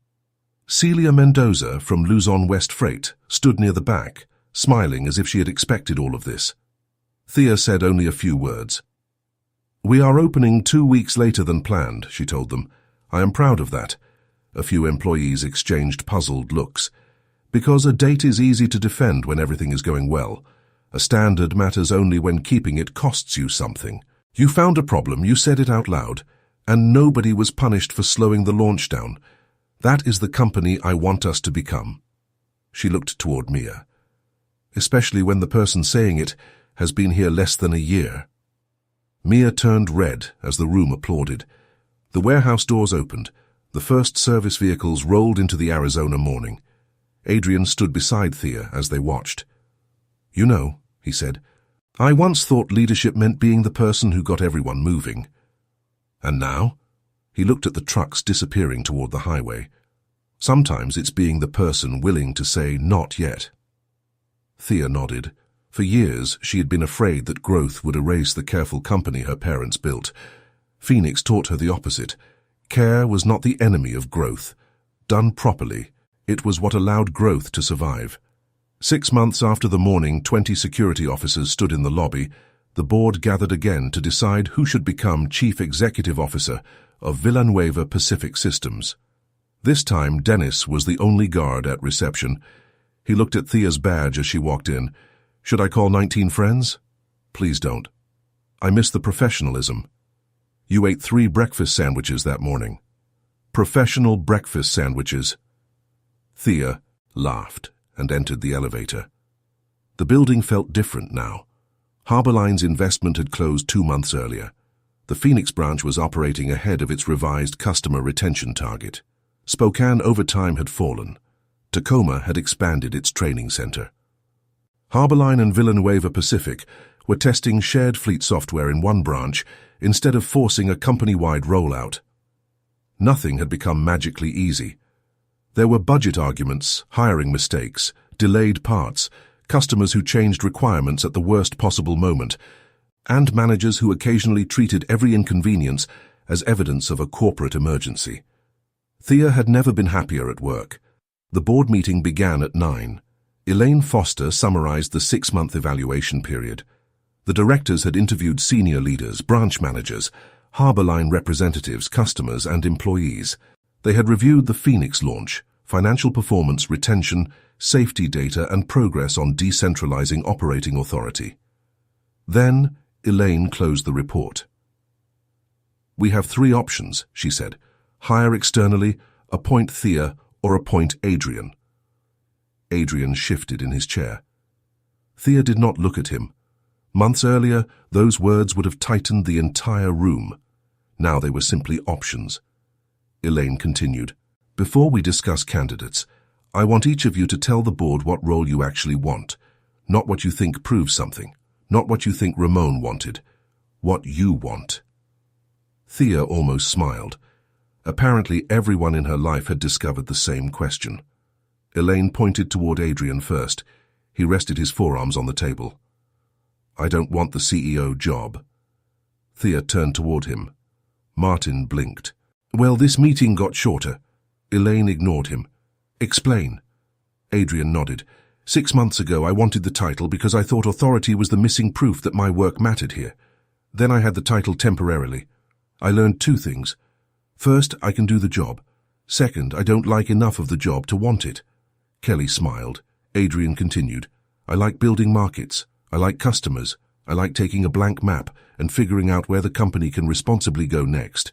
I do not enjoy spending 40 minutes deciding whether a parking policy belongs under facilities or human resources.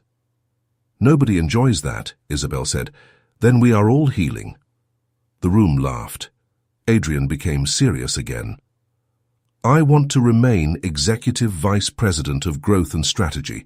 I want responsibility for new market development, partnerships, and major account expansion. And I want those responsibilities measured against the operating standards we created this year, not just revenue. Elaine wrote something down. And if Thea becomes CEO? Adrian looked across the table at his wife. Then I work for the CEO.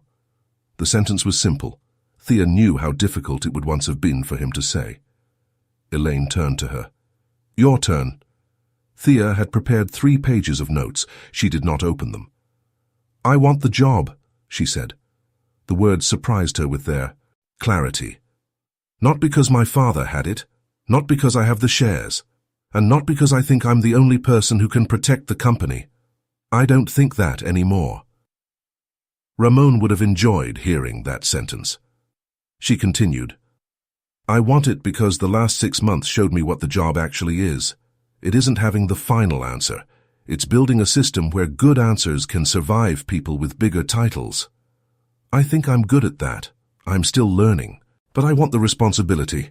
No one spoke for several seconds. Then Martin raised his hand. I would like the minutes to reflect that both executives voluntarily made sense today. Elaine sighed. Denied. The independent directors asked questions for another hour. How would Thea handle conflict with Harborline? How would she prevent family ownership from insulating her from accountability? How would Adrian report to his wife without turning marriage disagreements into management issues? Thea answered the last question carefully.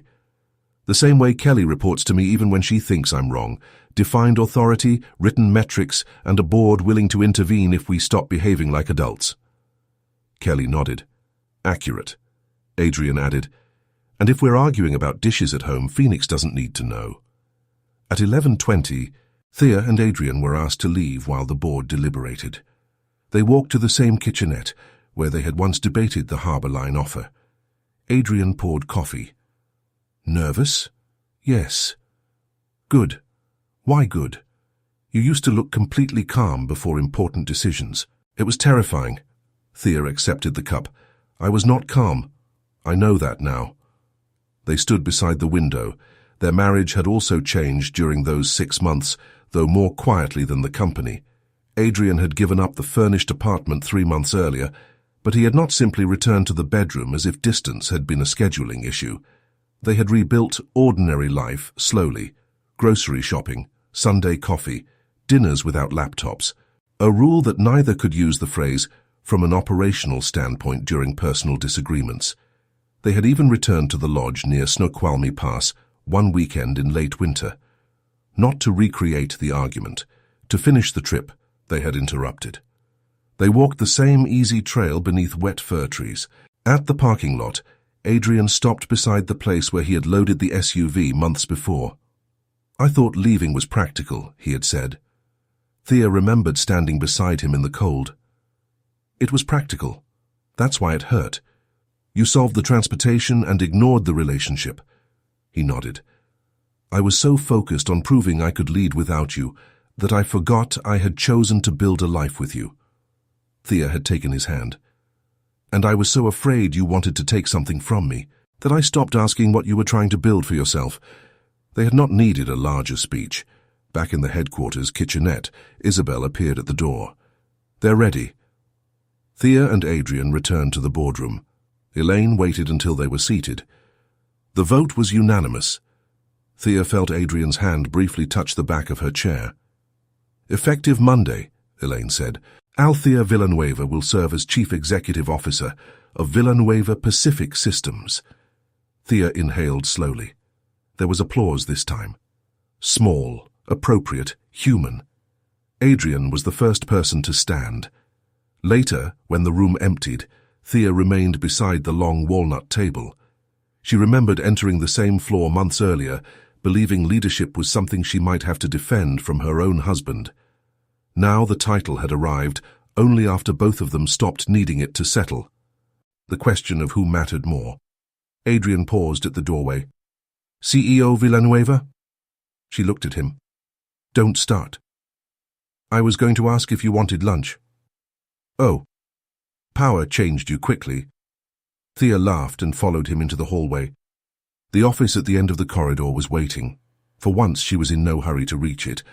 1 year after the Phoenix branch opened, Thea stood in the Villanueva Pacific lobby beneath a temporary banner announcing the company's fourth state expansion. The new market was Boise. Adrian had proposed it. Thea had challenged it.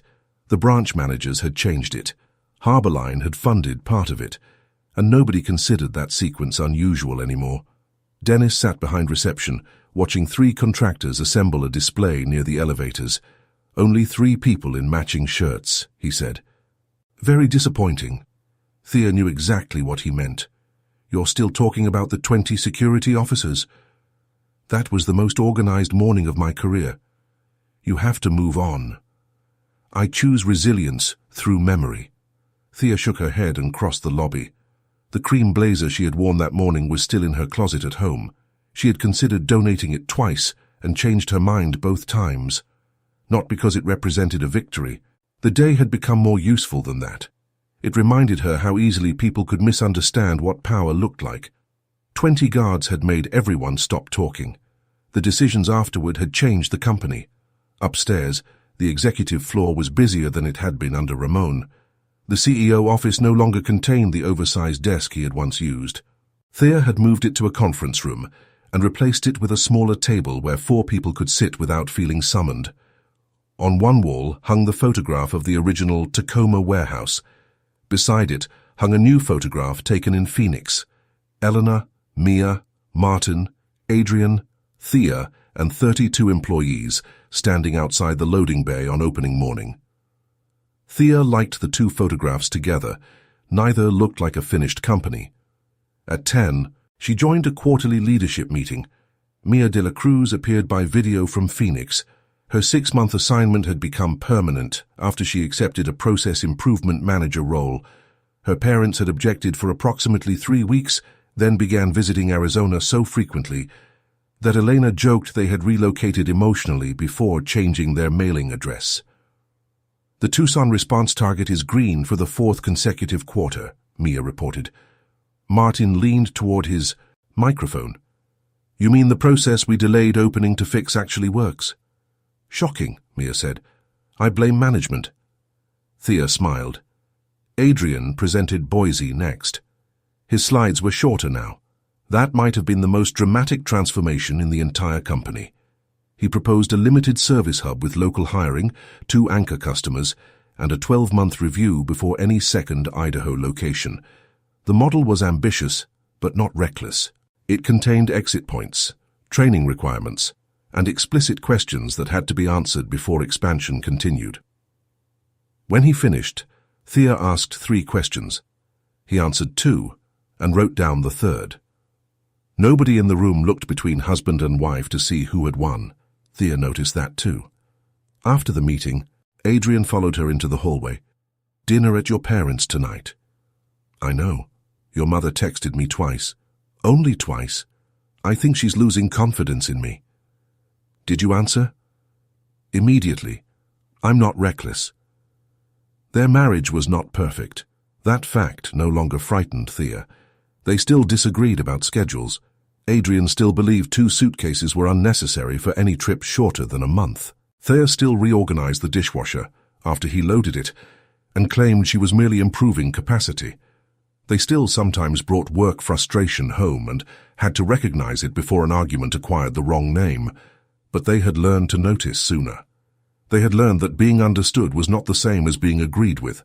Most importantly, they had stopped treating every disagreement as evidence about the future. That evening, they drove to Gig Harbor together. Ramon opened the front door wearing gardening gloves. "You're late." Thea checked her phone. "We're 6 minutes early." "Your mother said 6. It is 5:54. Then I was given bad information." From the kitchen, Lourdes called, "I said around 6. Ramon looked at Thea. No standards anymore. Retirement had transformed him in predictable ways.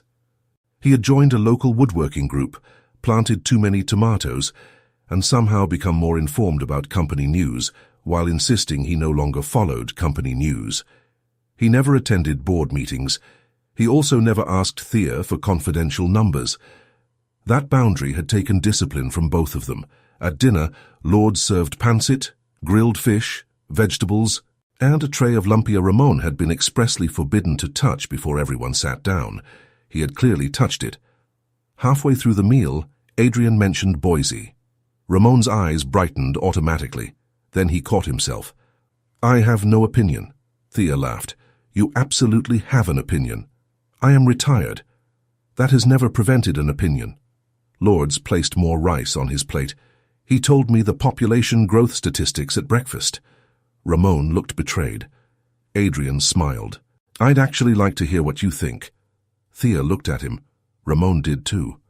A year earlier, Adrian asking Ramon for business advice might have reopened every insecurity between them.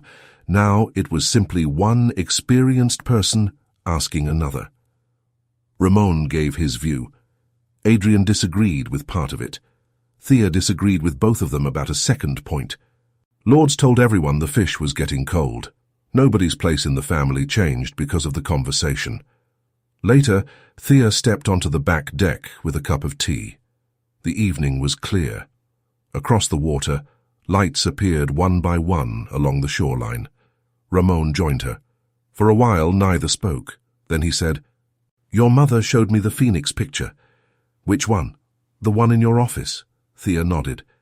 "Mia is running process improvement now." "I heard." "From someone who doesn't follow company news?" "Information finds me." She smiled. Ramon rested his hands on the deck railing. "You changed the company more in 1 year than I changed it in the last 5. Thea looked toward him. There was no accusation in his voice. No sadness either. Just recognition. "Does that bother you?" He thought about it. "Sometimes." She appreciated the answer. "But I think that is the point," he continued. "If you had spent your whole career proving I was right, then I would have built a museum, not a company." Thea looked across the dark water.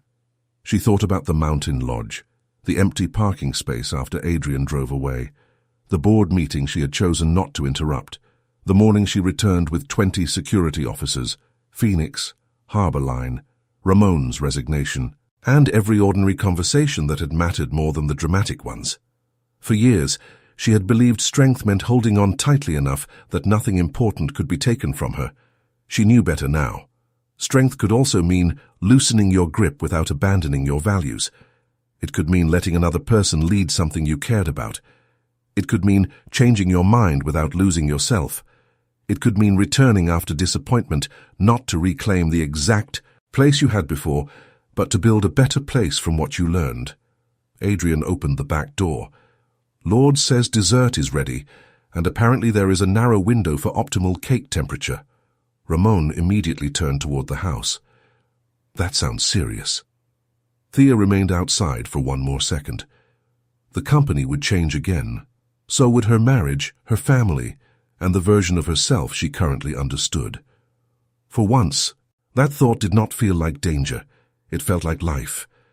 Then she went inside where the people she loved were waiting and closed the door against the cool Washington evening.